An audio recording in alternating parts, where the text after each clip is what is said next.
kaloi no to nei si to ama check up ha ki bol sa to benga do de tin kaga chi hon de ha to hi tu bung ka pha hon ta sum deposit ding ati in to hi chlai kanara benga ka lu han de ha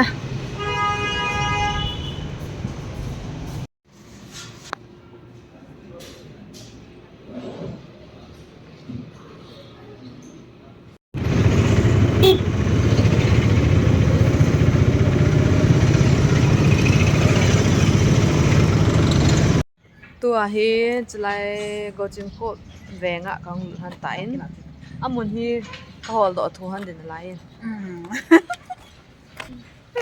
to hi kyanga olola ka chion he chlai hi amon na hitan ka galung na na ne khalve nei si chi kha hitan na Olive Dental Care to hi aha hi hoi lai kai tu de ti ham chlai hi a hitan amoin ina a hono hin private hin timing koi ta bang ha ki sip no mai la jlang na ki sip thewe na aman wang hi ka he tam mei the tam lo mei the Sunday close ki tin asunga lu ta tele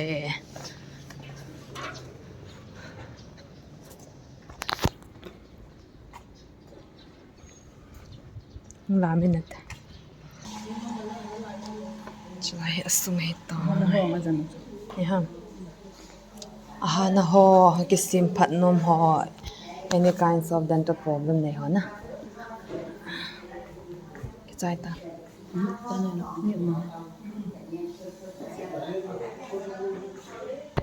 ma he le aha na jong pon na ki hoi sa go mo he ajine go tam ke lo ha ki sip la za e ta hi ke nin ko du ko mo anga han he tai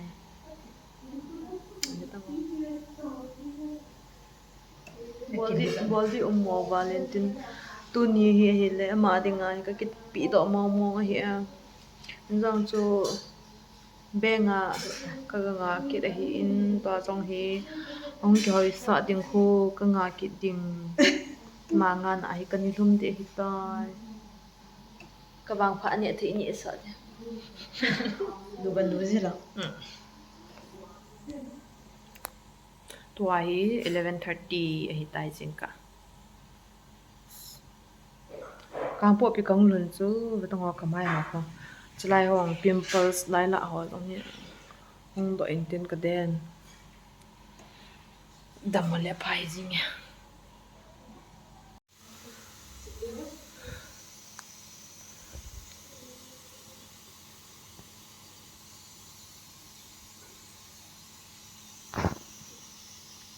chai tan chlai KFC a hi upoi got le kilomin ewan chi pai tan a chi pai in hoi lai pui gun ham ke ta po Infinity Saloon chlai heavy mar line khat ve ga lut na ga lutin PPO mam cho theo mam go theo mam ga ve te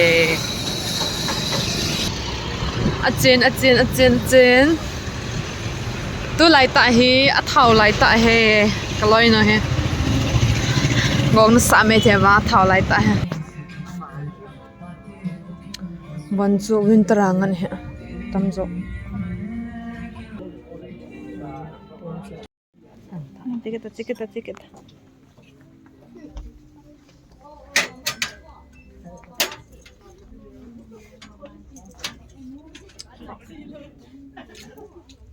sabuk man he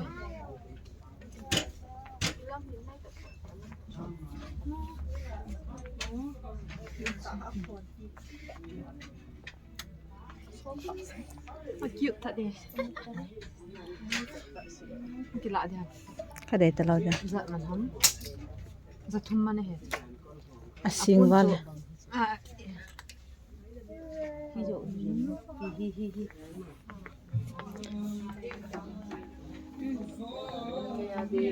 cái thì được lên long thế ở đăng chi là anh mà ai bằng khát thế để vào ông long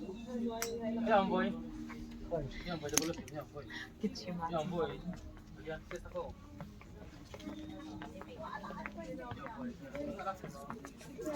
Sana gila dah. Salah sih.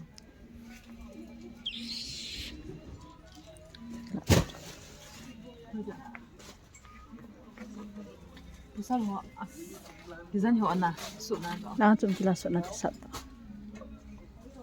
Cip salah ho bo eh. Ni amone saham. Ah ho ye. Nah, ni kak bong ta.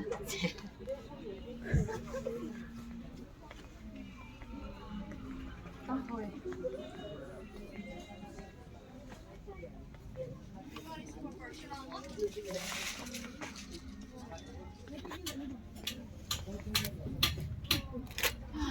Usalangan cangte tamzo. Lahan niya ba?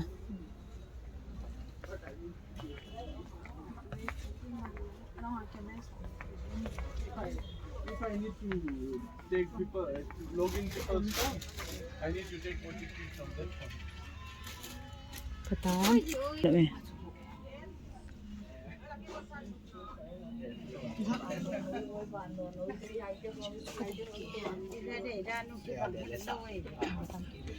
Nào mày ám mày ấy sao làm nó mày chết 999. Sao vậy? nó mày ấy đi lên nào Ano dito? Ito bo, tesi wana, kapia din ana.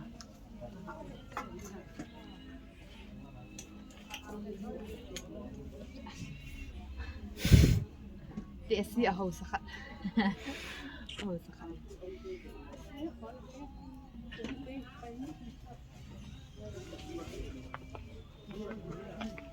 Siya tin sa ina kisik danse. Na. Ah, yes. Price ka about there. Ang nga man ba eh? A quality to, avan ho to hoy to.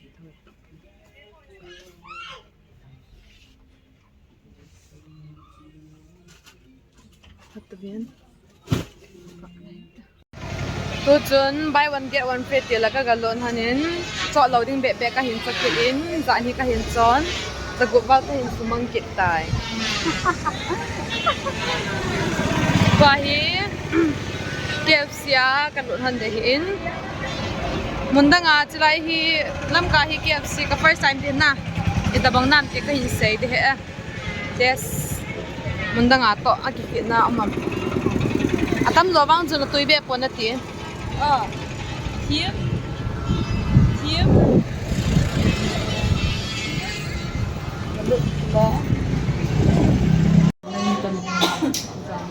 Zagi le so me chen sagi oh. GP di han. Kamahazon pi.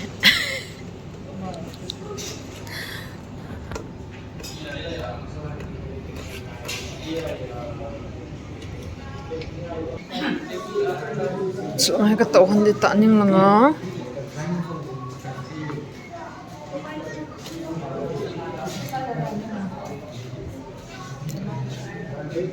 One house pies are best kept secret. Here, tingun.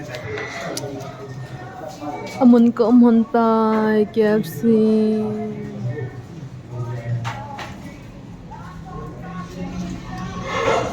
Ngalal be si amay sando ta kadin pungkal 30 minutes sa tabang iti ka nga nahon.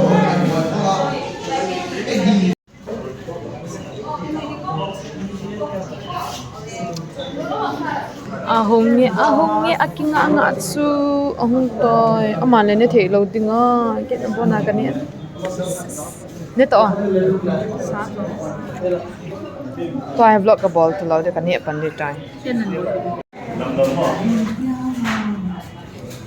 dip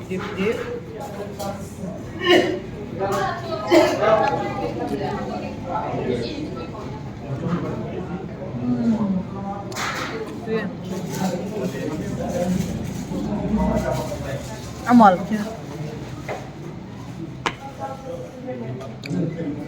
Bạn găm thì hả? Cho phản ăn quán. Và favorite này chỉ bán leg piece nào.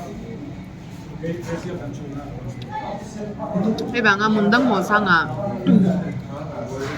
KFC hi Delhi à tùy bên cái sản lai hi gọi lộc tùy bên lộc.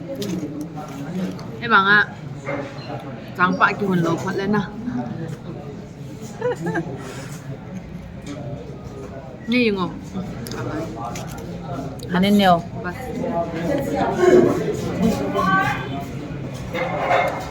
Apa deh? Ini tadi kakak dia tu. Anh bạn tu lo. Mu bông bò đi này fit here. Video kita apa lah kong? Ni tu apa lah? Sa to. Kan let sai hang ta de hang ta. Tua hi nó cái đèn cả ập đàn chứ. Tua hi le với bunga không cùng bao nhiêu mét. Ai bet hàng dính của bạn ấy thì đều được. Oscar Kids Collection. Huling chan te dukan akagat sikit hanin ne thai ne chain. Sa pangho. Now sen thil ho tam le zinge. Hong ki vet thai oi he. Tla Oscar a hi mo e.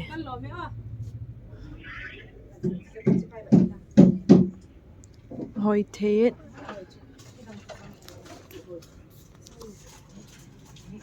customer nge